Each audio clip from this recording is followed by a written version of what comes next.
வரப்பே தலையாணி ஓ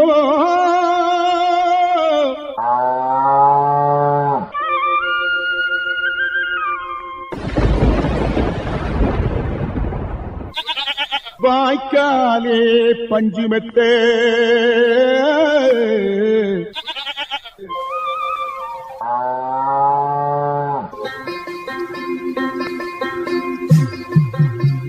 இருப்பது இந்திய அரசின் வேளாண்மை கூட்டுறவு மற்றும் உழவர் நலன் அமைச்சகம் வழங்கும் கிசான் பாணி. இது உழவர் பெருமக்களுக்கான வேளாண் வானொலி. ஏ தம்பி, ஒரு கப்பு தண்ணி எடுப்பா, ஒரே தாகமா இருக்கு. வெயில் வேற வெளியில கொளுத்தி எடுக்குது. மழை பெய்தாலும் மழை சூட்டை கிளப்பி விட்டுருக்குப்பா. உள்ள வாங்கக்கா, தண்ணி தானக்கா எடுத்து தாரேன் அக்கா. ஏ தம்பி, இது என்னப்பா தொட்டிலெல்லாம் வளர்க்குற மீன் மாதிரி இருக்கு, அலங்கார மீன் போல இருக்கு. இவ்வளோ நாள் வீட்டுக்கு வந்திருக்கேன், இதுவரை எதுவுமே வளர்த்ததில்லை, இப்போ புதுசாக இருக்கு. என்னப்பா உனக்கு பொழுது போகாமல் வண்ண மீன்கள் எல்லாம் வளர்த்துட்டு இருக்கியா? அக்கா, எனக்கு இந்த வண்ண மீன் வளர்ப்பில் வந்து சின்ன வயசுலேருந்து எனக்கு ஆர்வம் இருந்தக்கா. இடைப்பட்ட காலத்துலேருந்து இந்த வளர்க்காமல் அந்த விவசாயத்துக்கு எல்லாம் போகிறனால வந்து எனக்கு நேரம் இல்லை. இப்போ சரி மீன் வந்து வளர்க்கலான்னு சொல்லிட்டு தான்க்கா இப்போ வந்து வண்ண மீன்கள் வாங்கி விட்டுருக்கேன் பாருங்கக்கா. ஆமாப்பா, என் பையன் கூட சின்ன வயசில் நீ சொன்னது மாதிரி அவனுக்கு ஒரு பொழுதுபோக்காட்டு இந்த மீன்களை வளர்த்துட்டு இருந்தான்.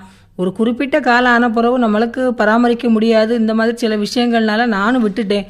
ஆனால் அந்த வீட்டில் வந்து அந்த மீன்கள் வந்து அந்த தண்ணியில் நீந்துறதை பார்த்தா கண்டிப்பாக நமக்கு வந்து சின்ன குழந்தை முதல் பெரியவங்க வர ரொம்ப ஆர்வமாக அதை வந்து பார்க்கறதுக்குள்ள ஒரு இது வந்து வீட்டில் கிடைக்குமே. கண்டிப்பாக்கா. ஏன் தெரியுமா, சில டைமில் வந்து மன சோர்வோடு இருக்கம்போது கூட வண்ண மீன்களை வந்து பார்க்கும்போது வந்து நமக்கு ஒரு அந்த மன சோர்வு நீங்கி நம்ம மனசு வந்து ஒரு மகிழ்ச்சியாக இருக்காக்கா அதை பார்த்துட்டு இருக்கம்போது கூட.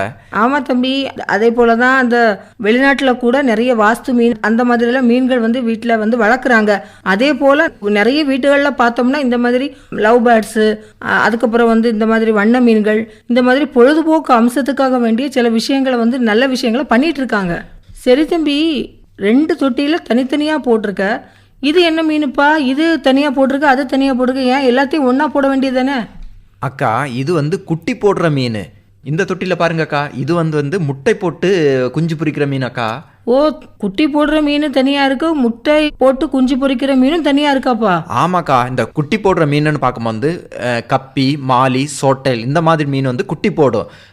ஏஞ்சல், கோல்டு ஃபிஷ் இருக்கு இல்லையாக்கா, இதெல்லாம் வந்து முட்டை போட்டு குஞ்சு பொரிக்கிற மீன் அக்கா. ரெண்டையும் தனித்தனியாக தான் வளர்க்கணுமாப்பா? ஒரே தொட்டியில் போட்டு வளர்க்க முடியாதா? கண்டிப்பாக வளர்க்க முடியாதாக்கா. ஏன் தெரியுமா, இது வந்து குட்டி போடுறேன்னு பார்க்கும்போது இந்த மாதிரி மீன்கள் களப்பாட்டு விட்டு வளர்த்தா இந்த மீன்களே அந்த குட்டிகளை வந்து உணவாக எடுக்கும் அக்கா. ஓ, அதனால தான் ரெண்டையும் தனித்தனியாட்டு நீ போட்டு வச்சிருக்க. சரிப்பா, இந்த மீன் பார்க்கறதுக்கு ரொம்ப அழகா இருக்கு. இந்த வண்ண மீன்கள் வந்து எங்கே வாங்கின? இது இந்த மாதிரி விஷயங்களை நீ யாருக்கிட்ட தெரிஞ்சுக்கிட்டப்பா? அக்கா, அதுக்கு தான் அக்கா இன்னைக்கு இரவு 7:30க்கு நம்முடைய கிசான் வாணி நிகழ்ச்சியில் வந்து கோணங்காடை சார்ந்த ஆல்வின் அவங்க வந்து வண்ண மீன் வளர்ப்பும் இனப்பெருக்க யுத்திகளும் குறித்து இன்னைக்கு இரவு 7:30க்கு பேசுகிறத கேளுங்கக்கா. கண்டிப்பாக கேட்குறேன் தம்பி. ஏன்னா இந்த மாதிரி விஷயங்கள் நம்மளுடைய மனதிற்கு ஒரு புத்துணர்ச்சியை கொடுக்கும். அதனால் நாம் இந்த விஷயங்களை வளர்க்குறது ரொம்பவே நல்லது தான்ப்பா. இன்னொன்று வந்து நமக்கு இதில் உள்ள வேலைகள் எல்லாம் பார்க்கும்போது நமக்கு நேரமும் கரெக்டாக போனது மாதிரி இருக்கும். அதனால நான் இன்னைக்கு இரவு 7:30 மணிக்கு கண்டிப்பாக இந்த நிகழ்ச்சியை கேட்குறேன்ப்பா. அதுக்கு பிறகு இதை எப்படி வளர்க்கலாம் அப்படிங்கிற முறையையும் நாம் அவர்கிட்ட கேட்டு தெரிஞ்சுக்கலாம். வணக்கம். வணக்கம். இப்போ நீங்கள் தொழிலை பொறுத்தவரை பார்க்கும்போது நீங்கள் எந்த மாதிரி தொழில்கள் வந்து செய்கிறீங்க? தொழில் எனக்கு பிரதான தொழில்னு சொல்லுவது எலக்ட்ரிஷியன் தொழில். அதை தாண்டி எனக்கு மனதை நிம்மதிக்காண்டியும் எனக்கு ஒரு பிடித்தமான வேலை அப்படின்னு பார்த்தாச்சுன்னா வண்ண மீன் வளர்ப்பு, அலங்கார மீன் வளர்ப்பில் கொஞ்சம் ஆர்வம் இருக்குது. அதிகமான ஆர்வம் தான். இப்போ உங்களுக்கு வயதை பொறுத்தவரை பார்க்கும்போது எத்தனை வயது ஆகுது? எனக்கு 31 வயது. எதோ படிச்சிருக்கீங்க? நான் இன்ஜினியரிங் முடிச்சிருக்கேன். இன்ஜினியரிங் முடிச்சிருக்கீங்க.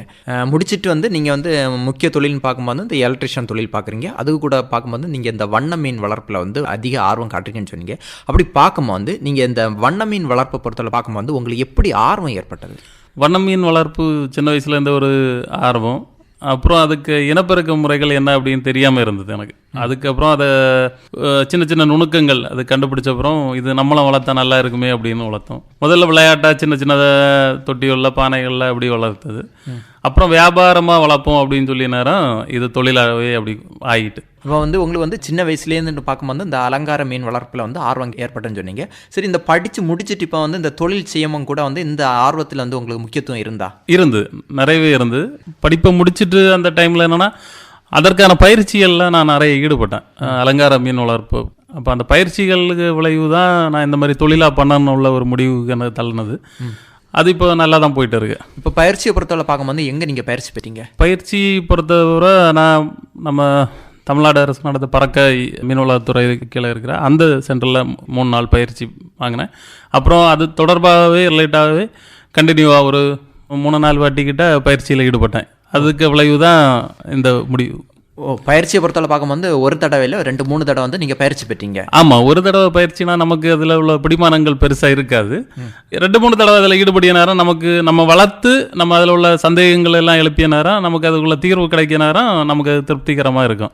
இப்போ இந்த பயிற்சியை பிறகு தான் வந்து நீங்கள் வந்து வண்ண மீன் வளர்ப்பில் வந்து கொஞ்சம் கூட முக்கியத்துவம் கொடுத்தீங்க. ஆமாம், முதல்ல வளர்த்துட்டு இருந்த இதெல்லாம் நமக்கு ஒழுங்கான யுக்திகள் தெரியலை, எப்படி வளர்க்கணும், எதுக்கு கூட இந்த மீனை எப்படி விடணும் அப்படின்னு உள்ள தெரியலை. பயிற்சி அப்புறம் அது தெளிவாகிட்டு நம்ம அதை தெளிவாகவே பண்ணிக்கிட்டோம். இப்போ பயிற்சி பிறகுன்னு பார்க்கும்போது நீங்கள் வீட்டில் வந்து அதில் எவ்வளோ சென்டில் வந்து நீங்கள் இந்த வண்ண மீன் வளர்ப்பில் வந்து கொஞ்சம் ஆர்வம் காட்டுறீங்க? முதல்ல நம்ம சும்மா தான் வளர்த்துட்டு இருந்தோம். பயிற்சி எடுத்த அப்புறம் கொஞ்சம் கொஞ்சமாக தொட்டிகள் போட்டு அப்புறம் டேங்குகள் குட்டைகள் போல் அமைச்சு ஒரு 10 சென்டில் இப்போ பண்ணிக்கிட்டு இருக்கோம். எந்த மாதிரி மீன்கள் வந்து வளர்க்க ஆரம்பிச்சிங்க ஆரம்ப கட்டத்தில்? ஆரம்ப கட்டத்தில் நம்ம வளர்த்தது மொத்தமே குட்டி போடுற மீன்கள் தான். குட்டி போடுற மீன்கள்னா கப்பி, மாலி, சோட்டைல், பிளாட்டி. நம்ம அதில் 2 மீன்கள் தான் முதல் தேர்வு செய்தோம், பிளாட்டியும் மாலியும். அப்புறம் என்ன பண்ணோம்னா அதில் இருந்து முட்டையிட மீன்களுக்கு மாறினோம். முட்டையிட மீன்களில் நம்ம முதல்ல எடுத்த ஒரே மீன் வந்து என்னென்னா ஃபைட்டர் மீன். அது நமக்கு வளர்க்கக்கு கொஞ்சம் இடம் போதும், மெயின்டெனன்ஸ் அப்படின்னு சொன்னாலும் கொஞ்சம் ஈஸி தான். அதுக்கப்புறம் அந்த மீனை வளர்த்தோம். அதில் நமக்கு நல்ல வருவாய் இருந்தனால குட்டி பொடிய மீன்களில் இந்த 2, முட்டை பொடியதில் ஃபைட்ரு. அப்புறம் என்னென்னா சின்ன சின்ன டெட்ரா வெரைட்டிஸு, கோல்டு ஃபிஷ்ஷுக்கு ஒருக்கா பண்ணோம். பின்ன பெருசாக அது நமக்கு கொஞ்சம் கஷ்டம் தான் அது வளர்க்குறது. மற்ற மாதிரி உள்ள மீன்கள் எல்லாம் முட்டை போடுறதுல வளர்க்குறோம். அந்த மார்க்கெட்டிங் லெவல் பார்த்து நம்ம வளர்க்குறோம். அதே போல் வந்து குட்டி போடுறதும் வளர்க்குறீங்க, முட்டை போடுறதும் மீன்களும் வளர்க்குறீங்க. ஆமாம். சரி, அந்த மாதிரி இருக்கும்போது ஆரம்பத்தில் பார்க்கும்போது இந்த தண்ணி தான் வந்து நமக்கு முக்கியம். அப்படி பார்க்கும்போது இந்த தண்ணியை வந்து நீங்கள் பரிசோதனை அந்த மாதிரி பண்ணி நீங்கள் வளர்க்கலாம், இல்லை வந்து எந்த தண்ணி விட்டு அந்த மீன்களை வந்து வளர்க்க முடியுமா? இல்லை, முதல்ல நமக்கு இது தெரியாமல் தான் இருந்தது. நான் முதல்ல பயிற்சியில் ஈடுபடக்கு முன்னாடி எல்லாம் தண்ணியில் விடுவோம். மீன்கள் இறப்பு விகிதம் அதிகமாக இருக்கும். நமக்கு அது சரி எதனால அப்படின்னு உள்ளது தெரியாமல் இருந்தது. அதுக்கப்புறம் தான் நம்ம தண்ணிக்கு பரிசோதனை பண்ணோம். நம்ம தண்ணியிலே கொஞ்சம் சின்ன பிரச்சனைகள் இருந்து பிறகு அதுக்கு தகுந்த மாதிரி தண்ணியை நம்ம மாற்றிக்கிட்டோம். பிஹெச் மதிப்பு நமக்கு தண்ணி கொஞ்சம் அதிகமாக இருந்து அப்புறம் அதுக்கு சூட் ஆகிற மீன்களை மட்டும் நம்ம வளர்த்துட்டு இருக்கோம். அது வந்து நீங்கள் தண்ணி வந்து பரிசோதனை பண்ணீங்க? ஆமாம், பரிசோதனை பண்ணி தான் வளர்க்குறோம். அதில் வந்து பிஹெச் வேல்யூ வந்து எவ்வளோ வரை இருக்கணும்? அமிலக்காரத்தன்மையை பொறுத்தவரை இப்போ ஒவ்வொரு தன்மைக்கு ஏற்ற மீன்கள் இருக்குது. இப்போ 10 பிஹெச் மதிப்பு 10 வரை உள்ள மீன்களும் நமக்கு வளர்க்குறேன். எனக்கு ஏன் தண்ணி பார்த்தா ஒரு 8 அந்த லெவலில் இருக்குது. அதுக்குள்ள மீன்களை மட்டும் நான் வளர்த்துட்ருக்கேன். அமிலத்தன்மை குறைஞ்ச மீன்களும் இருக்குது. இப்போ 7க்கும் குறைவான மீன்களுக்கு எல்லாம் வளர்க்குற மாதிரி சாதகமும் இருக்குது. இதே இது பார்க்கும்போது நீங்கள் கூட சொன்னீங்க வந்து குட்டி போடுற மீன்கள் இருக்குது, முட்டை போடுற மீன்கள் இருக்குது. இப்போ குட்டி போடுற மீனை பொறுத்தவரை பார்க்கும்போது கப்பி, மாலி, பிளாட்டி, சோட்டைல் இந்த மாதிரி மீன்கள் இருக்குது. இதை பொறுத்தவரை பார்க்கும்போது நீங்கள் ஆரம்பத்துலேருந்து எங்கேருந்து வாங்கினீங்க? பண்ணையிலேருந்து அந்த மாதிரி வாங்கினீங்களா, இல்லை உங்களுக்கு தெரிஞ்ச நண்பர்கள் மூலம் அப்படி வாங்கினதானா? இல்லை, நான் முதல்ல வாங்கினது அப்படின்னு சொன்னால் மீன் கடைகள், அக்வேரியம் ஷாப் அப்படின்னு சொல்லுவோம்ல, அதில் இருந்து தான் வாங்கினேன். அதுலேருந்து நம்ம வாங்கி சில டைம் பல்காக வாங்குவோம், ஆனால் பாதி அடி வாங்கிறோம். மீன்கள் இறப்பு விகிதம் அதிகமாக இருக்கும். அதுக்கப்புறம் அதுக்குள்ள என்ன பிரச்சனை அப்படின்னு உள்ளதெல்லாம் கேட்டு அந்த பயிற்சிகளுக்கு போனது கேட்டு அப்புறம் மீன் வளர்ப்பில் ஈடுபடிய சில நண்பர்களை அதுக்கப்புறம் பரிச்சயம் வச்சு அதுக்கப்புறம் அவங்கள்ட்டையும் கேட்டு நம்ம அந்த இதை பயன்படுத்தினோம். ஆரம்ப காலங்கள் எல்லாமே கடைகளில் வாங்கினது, அப்புறம் பண்ணைகளில் இருந்தால் வாங்குறது. ஆரம்பத்துலேருந்து பார்க்கும்போது கடையிலேருந்து வாங்கினீங்க, அதுக்கப்புறம் வந்து பண்ணையிலேருந்து வாங்கினீங்கன்னு சொன்னீங்க. சரி, இந்த மாதிரி மீன்களை வந்து நீங்கள் வந்து எல்லாமே கலப்பாட்டு போடுறது நல்லதா, இல்லை ஒவ்வொரு இனங்கள் இப்போ கப்பி, மாலி, பிளாட்டி, சோட்டைல் இந்த மாதிரி மீன்கள் வந்து தனித்தனியை போட்டு வளர்க்குறது நல்லது தானே?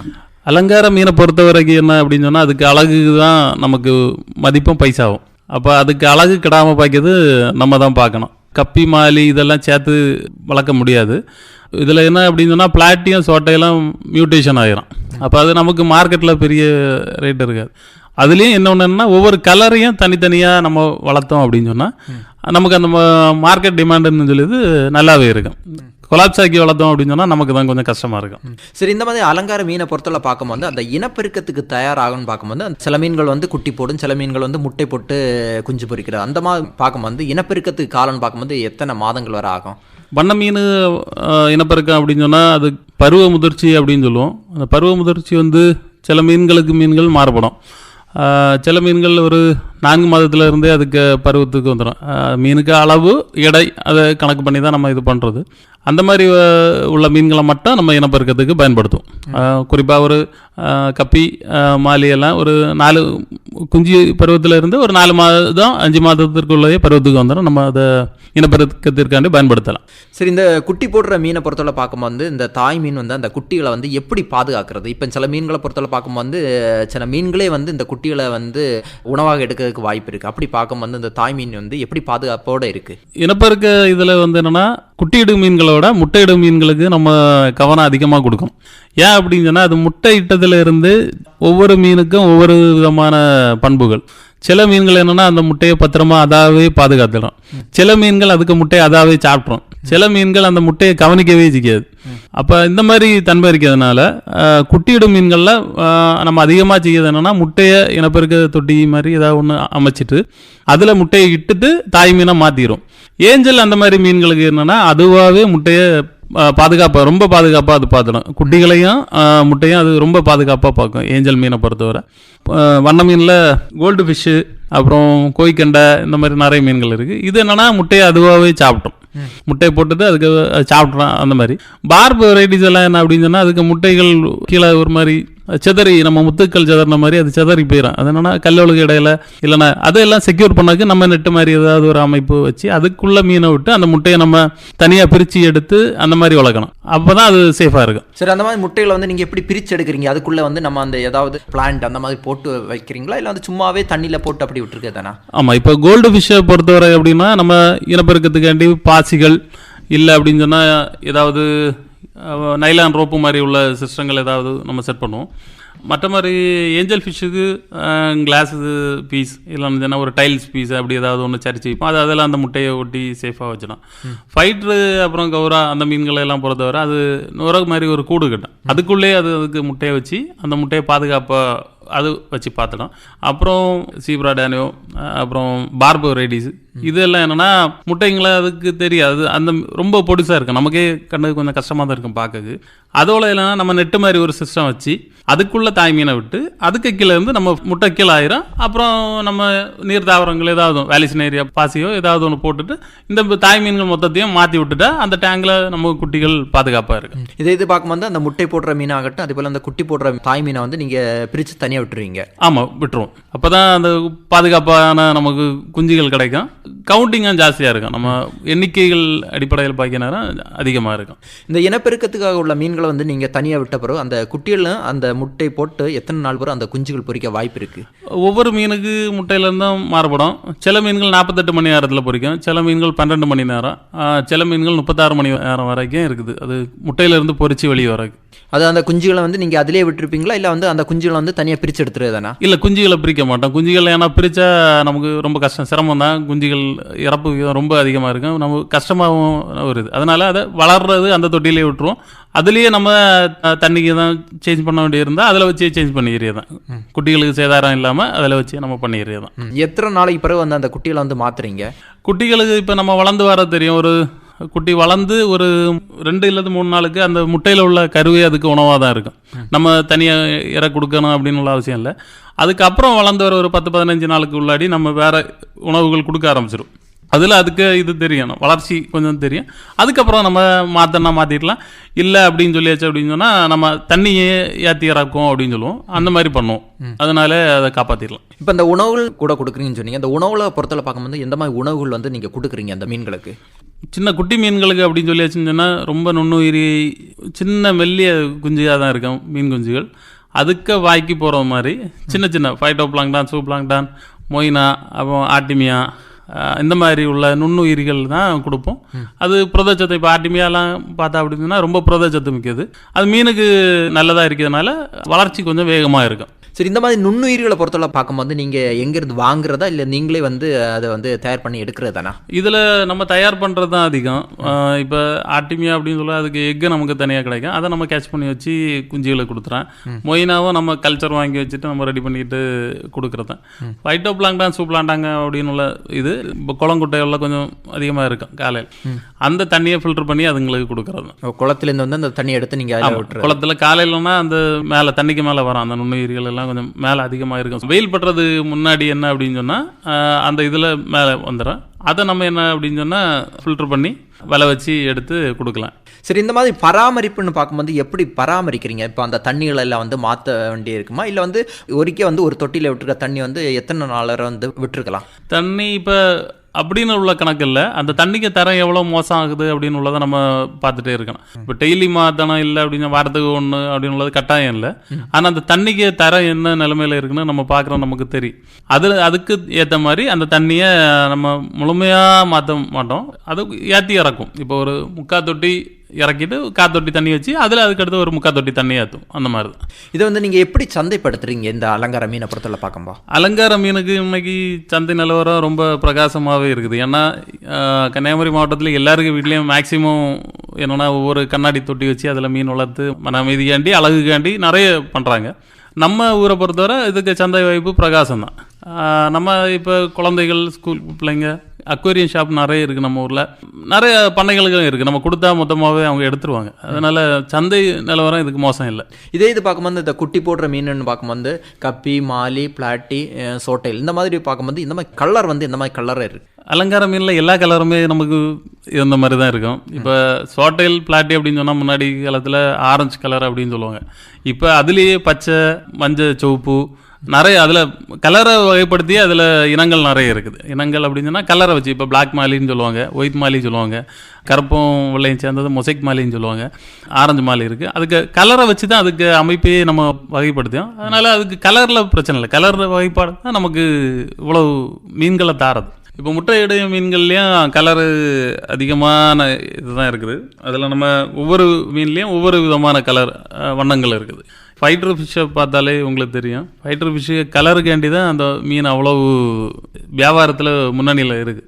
ஏன் அது என்னென்னா அதுக்கு ரக்க அமைப்புலேயே ஒவ்வொரு வண்ணங்கள். இப்போ பல வண்ணங்கள் கலந்த மீனை பார்த்தீங்க அப்படின்னு சொன்னாலே உங்களுக்கு மனசு அப்படி ஒரு ஆர்வமாக, அந்த அமைதியும் ஒரு சந்தோஷமும் இருக்குது. அதுக்கு வண்ணத்தினால தான் இது அலங்கார மீன் வளர்ப்பு. அலங்கார அந்த வண்ணங்கள் தான் நமக்கு ஒரு மன அமைதியும் தாரது. இருந்தாலும் இப்போ வந்து சில மீன்களை பொறுத்தவரை பார்க்கும்போது நம்ம ஜோடி விட்டாலும் வந்து பரவாயில்லை, ஒரு குரூப்பாக விட்டாலும் வந்து அந்த மீன்கள் நிற்கும். ஆனால் அந்த ஃபைட்டரை பொறுத்தவரை பார்க்கும்போது என்ன காரணத்துக்காக வந்து அவங்க தனித்தனியாக விட்டு வளர்க்குறாங்க? ஃபைட்டரை பொறுத்த வரைக்கும் என்னென்னா அதுக்கு பேர்லேயே இருக்குது, அது போராளி மீன். அது என்னென்னா என்ன ஒரு மீனுக்கு கூட அதை விடுகிற நேரம் அது சண்டை தன்மை தான் அதிகமாக இருக்கும். அதனால் அது நமக்கு 2 மீனும் சில நேரம் டேமேஜ் ஆக இருக்கும், சில நேரம் ஒரு மீன் டேமேஜ் ஆகும். சின்ன பசங்களை பொறுத்தவரை என்ன அப்படி பண்ணுவாங்க அப்படின்னு சொன்னால், இந்த ஃபைட்டர் மீனை வாங்கி வச்சுட்டு சண்டை விட்ருவோம் அப்படின்னு சொல்லிட்டு சண்டை விட்ருவாங்க. உனக்கு மீன் சண்டை போடுதா, எனக்கு மீன் சண்டை. அந்த ஃபைட்டர் மீனுக்கு குணாதிசயமே அதான். ஆண் மீனா ஒன்று எதுக்கே தன்மை உள்ளதும். அது எப்போவுமே அதுக்கு குணம் அதான். அதனால தான் அது தனித்தனியாக பாட்டிலில் அடைச்சி வளர்க்குறது. சரி, அந்த மாதிரி மீன்களை பொறுத்தவரை பார்க்கும்போது ஆண் மீன், பெண் மீனை வந்து நம்ம கண்டுபிடிக்க முடியுமா? ஈஸியாக கண்டுபிடிச்சிடலாம். இப்போ அலங்கார மீனை பொறுத்தவரை ரொம்ப அழகா, ரொம்ப பிரகாசமாக இருக்கிறது எல்லாமே மேக்சிமம் மோஸ்ட்லி ஆண் மீனாக தான் இருக்கும். அழகுல கொஞ்சம் கம்மியான இருக்கிறது தான் பெண் மீனாக இருக்கும். பின்ன அது என்ன உருவத்தில் கொஞ்சம் அதுக்கு சைஸும் பெருசாக இருக்கும். ஆண் மீன் அப்படி இல்லை, உருவத்தில் கொஞ்சம் சின்னதாக இருக்கும். இது கப்பி மீன் ஆகட்டும், மாலியா ஆகட்டும், பிளாட்டி, சோட்டைல், இது வந்து நம்ம கண்டுபிடிச்சிடலாம். ஆனால் அந்த ஃபைட்டரையும் நம்ம கண்டுபிடிக்க முடியுமா? ஃபைட்டர் ரொம்ப ஈஸியாக தான் கண்டுபிடிக்கும். ஃபைட்டரில் ரொம்ப ஈஸியாக கண்டுபிடிக்கலாம். இப்போ உங்களுக்கு கண்டுபிடிக்கிறது கஷ்டம் அப்படின்னு சொன்னால், வண்ண மீனில் கோல்டு ஃபிஷ் நீங்கள் கண்டுபிடிச்சது கொஞ்சம் ரொம்ப சிரமம். ஏஞ்சல் மீனை பொறுத்த வரைக்கும் நம்மளாட்டு ஆண் பெண் கண்டுபிடிக்கிறத விட ஏஞ்சல் மீனாட்டே அது தனக்குன்னு ஒரு ஜோடியை உருவாக்கணும். அதை வச்சு தான் நம்மளாம் நல்ல ஒரு ஜோடி அப்படின்னு சொல்லி ஒதுக்கும், கண்டுபிடிக்க முடியும். நம்ம ஒதுக்கும். அது கொஞ்சம் நல்லா இருக்கும். நம்ம செட் பண்ணி எடுக்கிறத விட அதுவா ஜோடி ஆகிறது நல்லா இருக்கும். அப்புறம் கோல்டு ஃபிஷ்ஷை பொறுத்தவரை என்னன்னா 2 மீனுமே ஒரே மாதிரி இருக்கும். உங்களுக்கு பார்த்தா எது ஆணு எது பெண்ணுன்னு தெரியாது. அதுக்கு துடுப்பு அமைப்பு, அதுக்கு ரக்க எல்லாமே ஒரே மாதிரி இருக்கும். அது எல்லாம் கண்டுபிடிக்கிறது கொஞ்சம் சிரமம். ஃபைட்டர் எல்லாம் ரொம்ப ஈஸி. ஃபைட்டர், கப்பீஸு அதெல்லாம் ரொம்ப ஈஸி. பார்த்தாலே உங்களுக்கு தெரிஞ்சேன் இது ஆண் மீன் இது பொன் மீன் அப்படின்னு. சின்ன ஒரு மீன் வளர்க்குற சின்ன பசங்கள்ட்ட கேட்டாலும் ஈஸியாக சொல்லிடுவாங்க. ஏன்னா அதுக்கு ரெக்க அமைப்பு அவ்வளோ பிரகாசமாக இருப்பேன். ஆண் மீனுக்கு ரெக்க ரொம்ப பெருசாக, இது மயில் தோகை மாதிரி ரொம்ப பெருசாக இருக்குன்னு வைங்க. பெண் மீனுக்கு அது அப்படி இருக்காது, சின்னதாக இருக்கும், ரொம்ப பொடுசாக இருக்கும். இதில் ஒரு 3ல் 1 பங்கு கூட அது இருக்காது. அப்போ ரொம்ப ஈஸியாக அதை கண்டுபிடிச்சிடலாம். சரி, இந்த விலையை பொறுத்தவரை பார்க்கும்போது ஒவ்வொரு மீனுக்கு வந்து எப்படி என்னென்ன விலைகள் இருக்குது? விலை அப்படின்னு பொறுத்த வரைக்கும் என்ன சொல்கிறது, விலையை பொறுத்தவரை ஒவ்வொரு டைமுக்கும் ஒவ்வொரு மீன் வந்து மார்க்கெட்டில் ரொம்ப ஹையாக இருக்கும். நாங்கள் எல்லாம் மீன் வளர்க்குற காலத்தில் அப்படின்னு சொன்னால் சீப்ரா அப்படின்னு சொல்லுவோம், வரிக்குதிரை மீன்.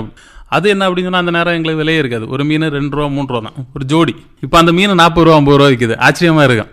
அந்த காலத்துல எல்லாம் அந்த மீனை பெருசா யாரும் இது அப்போ எல்லாம் என்னன்னா கோல்டு ஃபிஷ் ஏன் அப்படின்னா கோல்டு ஃபிஷ் இப்போ ஒரு ஜோடி 20 ரூபா 30 ரூபா அந்த சின்ன சைஸ் மீனுக்கு கொடுத்தா கூட அது ஒரே டைம்ல 5000-6000 முட்டை வைக்கும். நமக்கு ஒழுங்கா அதை பராமரித்து காப்பாற்றி எடுத்தாலும் 4000 மீனை வரை காப்பாற்றி எடுக்கலாம். 4500 மீனுக்கு அதிகமாக காப்பாது. அப்போ கோல்டு ஃபிஷ் என்னன்னா ஒரு மாதத்துக்கு ஒருக்கா முட்டை வைக்கும். ஒரு மாசத்துல இவ்வளோ குஞ்சு நம்ம பாதுகாத்துட்டோம் அப்படின்னு சொன்னாலே கோல்டு ஃபிஷ்ஷில் வருமானம் தான். அப்போ அதனால அதுக்கு விலை அந்த மாதிரி உள்ள நிலைமையில இருக்கு. ஆனால் இந்த மீன்களுக்கு எல்லாம் டக்குன்னு அவ்வளவு குரோத்து கஷ்டம், அதனாலேயே இந்த விலை இருக்குது. இது பார்க்கும்போது இப்போ சில மீன்களை பொறுத்தவரை பார்க்கும்போது சின்ன ஃபங்கஸ் அந்த மாதிரி பிடிச்சிருக்க வாய்ப்பு இருக்குது. ஒரு 2 நாள் 3 நாள் கழிஞ்சதுமே அது வந்து இறந்து போக வாய்ப்பு இருக்குது. அதை வந்து நம்ம அந்த ஃபங்கஸில் பொறுத்தவரை பார்க்கும்போது நம்ம அதை எப்படி கண்டுபிடிக்கிறது? இப்போ மீனை நோய் அப்படின்னு பார்த்தா நோய் இந்த ஃபங்கஸ் அப்படின்னு நம்ம கவனித்தோம் அப்படின்னு சொன்னாலே அலங்கார மீனுக்கு நம்ம டெய்லி கவனிக்கிறோம் அப்படின்னு உள்ள ஆட்களுக்கெல்லாம் கரெக்டாக தெரியும். மீனுக்கு சுறுசுறுப்பு தன்மை முதல்ல இருக்காது ஒன்று. இன்னொன்று என்னென்னா மீன் அந்த தொட்டிக்கு அருகாமையிலேயே ஒதுங்கி நிற்கும். மற்ற மீன்களோட அந்த நீந்திய தன்மையும் குறைவாக இருக்கும். அப்புறம் என்னென்னா அதுக்கு துடுப்போல கொண்டு எங்கேயாவது செவரில் தேய்க்கிறது மாதிரி அந்த கண்ணாடி தொட்டிகளில் எல்லாம் தேய்க்க. அப்புறம் என்னென்னா சின்ன ரத்தம் கரை மாதிரி அதுக்கு உடம்புல செதிலில் ரத்த கரை மாதிரி அப்படி தெரியும். இந்த மாதிரி ஒரு அமைப்பு இருந்தாலே அந்த மீன் அந்த தொட்டியிலேருந்து மாற்றியது ரொம்பவே நல்லது. இல்லைன்னா அடுத்த மீன்களும் பரவாய் அடுத்த மீனுக்கும் பரவும். இன்னொன்று அந்த தண்ணியிலேயே அதுக்கு அந்த ஃபங்கஸில் உள்ள அந்த கிருமிகள் எல்லாம் மொத்தம் இருக்கும். அப்போ அதுக்கு அஃபெக்ட் ஆகிற மாதிரி ஆயிரப்பாது. அப்படின்னா மொத்த தொட்டியுமே அது நமக்கு சில நேரம் கொலாப்ஸ் ஆக்கி விட்டுரும். மொத்த தொட்டியுமே நோயினால் அவதிப்படிய நிலைமைக்கு வந்துடும். அப்போ வந்து நம்ம கவனிப்பு முறை கொடுக்காம இருந்துன்னு பார்க்கும்போது மற்ற மீன்களுக்கும் நோய்கள் வர வாய்ப்பு இருக்குது. கண்டிப்பாக இருக்குது. இப்போ என்னென்னா நம்ம பார்வைகள் இப்போ தெரியும். இப்போ நம்ம ஒரு அலங்கார மீன் தொட்டியில் மீன் வளர்க்குறோம் அப்படின்னு சொன்னால் நம்ம அதை டெய்லி பார்க்குறோம். மீன்களுக்கு போடுறோம், பார்த்தாலே தெரியும் இந்த மீன் கொஞ்சம் வித்தியாசமாக இருக்குது. இல்லைனா இது அந்த மாதிரி உள்ள மீன்கள் தனியாக விட்டு நம்ம கவனிச்சிட்ட மருந்து சிகிச்சை முறைகள் எல்லாம் அதுக்கும் இருக்குது. அது கொடுத்தாலே அதை காப்பாற்றிடலாம். சரி, எந்த அளவுக்குள்ள வந்து வருமானம் இருக்குது இந்த வண்ண மீன் வளர்ப்பை பொறுத்தவரை பார்க்கும்போது? வண்ண மீன் வளர்ப்பு வருமானம் அப்படின்னு சொன்னால் நமக்கு எவ்வளோ வருமானம் வேண்டுமோ அவ்வளோ மீன் குஞ்சு உற்பத்தி பண்ணிட்டாலே நமக்கு வருமானம். இப்போ ஒரு மீன் குஞ்சு ₹1 அப்படின்னு சொன்னால் 1000 குஞ்சு உற்பத்தி பண்ணோன்னா நம்ம ₹1000 சம்பாதிச்சிடலாம். ₹1,00,000 வேணும் அப்படின்னு சொன்னாச்சுன்னா லட்சம் குஞ்சுகளை உற்பத்தி பண்ணாலே போதும், நம்ம லட்சாதிபதி. சரி, நீங்கள் வந்து ஏற்றுமதி அந்த மாதிரி கூட பண்ணுறீங்களா? இல்லை, ஏற்றுமதி அளவுக்கு நம்ம என்ன போகலை. உள்ளூர் தேவையாண்டி தான் நம்ம பண்ணிகிட்டு இருக்கோம். வருங்காலத்தில் அந்த மாதிரி ஏற்றுமதி இதுக்கு பண்ணணும்னா கூட பண்ணிடலாம். இப்போ இவ்வளோ நேரம் வந்து வண்ண மீன் வளர்ப்பும் இனப்பெருக்க யுத்திகளும் குறித்து நல்ல தகவல்கள் தந்தீங்க ஐயா. நன்றி, வணக்கம். நன்றி, வணக்கம். இதுவரை வண்ண மீன்கள் வளர்ப்பும் இனப்பெருக்க யுக்திகளும் நேர்முகம் கேட்டீர்கள். பங்கு பெற்றவர் கோணங்காடு ஏ. ஆல்வின் அவர்கள். உடன் உரையாடியவர் டி. எட்வின் ஜெயராஜ். வேளாண் பெருமக்களே, இந்நிகழ்ச்சி குறித்து உங்கள் கருத்துக்களை கடிதம் வாயிலாக வரவேற்கிறோம். நீங்கள் எழுதி அனுப்ப வேண்டிய முகவரி: நிலைய இயக்குனர், கிசான் வாணி, உழவர் உலகம் பகுதி, அகில இந்திய வானொலி நிலையம், கோணம், நாகர்கோவில் 4. மேலும் வாட்ஸ்அப் மூலமாக 9442302243 என்ற எண்ணிலும் உங்கள் கருத்துக்களை அனுப்பலாம். இதுவரை கேட்டது இந்திய அரசின் வேளாண்மை கூட்டுறவு மற்றும் உழவர் நலன் அமைச்சகம் வழங்கிய கிசான் பாணி. இது உழவர் பெருமக்களுக்கான வேளாண் வானொலி.